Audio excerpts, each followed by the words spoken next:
लेके ज्ञ तक तुम्हारे पास इतने ही शब्द हैं। तुम्हारे बाल बच्चे जीवन भर फिल्मी संगीत सुनते रहते हैं। तुम्हारे अपनी ही औलादें तुम्हारी गाड़ियों में, तुम्हारे साथ चलते हुए पार्टियों में, मेलों में, शादियों में, तुम्हारे घर के विवाहों में भी यही सब गाने बजाते रहते हो। तो उनकी दृष्टि बदल दो ना कि उस गाने को सुनते सुनते भी वो विवाह में हो, पार्टी में हो, कहीं होटल में भी हो और ये गाना बज जाए तो उनको दाऊ दयाल की याद आ जाए कि मैं दाऊ दयाल की महफिल में हूं। सृष्टि नहीं, दृष्टि बदलनी होगी।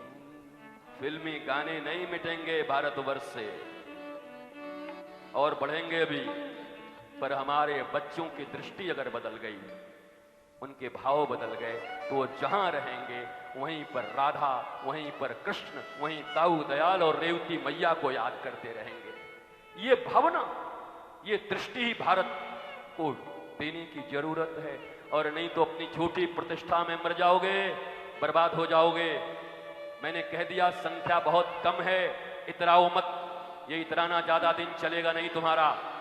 आपस में ये लड़ाइयां 4 जगह बैठ के, 5,000 लोग बैठ के, 10,000 लोग बैठ के और आपसी मीमांसा करते रहोगे, कौन छोटा कौन बड़ा, कौन विद्वान कौन ज्ञानी। एक ज्ञान काम नहीं आएगा।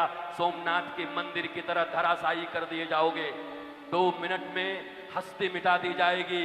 ये ज्ञान गुण और ये जितने तुम्हारे आपस की विचारधाराएं, मतभेद हैं, इनको मिटाओ और अपने बच्चों को ऐसा कवच, ऐसा कुंडल दो कि वो कुसंग के बीच में भी जाकर के सत्संग की याद करते रहें, श्री रंग की याद करते रहें, दाऊ दयाल की याद में रहें।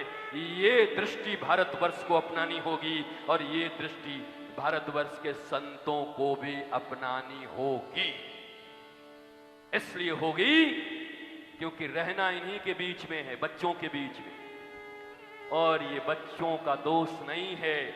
1858 के बाद लॉर्ड मैकाले की शिक्षा व्यवस्था ने हमारे रक्त में प्रवेश पा लिया है।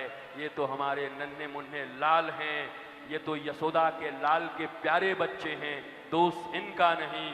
अगर इतने वर्षों में बुराइयां अंदर घुसी हैं तो दाऊ दयाल की कृपा से बलराम जी का बल लेकर अगर भारत के संत निकल पड़े भारत के गांवों गांवों में, तो ये सारे फिल्मी गाने एक दिन भजन बन जाएंगे और सारे लोग दाऊ दयाल और यशोदा के लाल को याद करने लगेंगे। बाइफरकेशन नहीं चलेगा।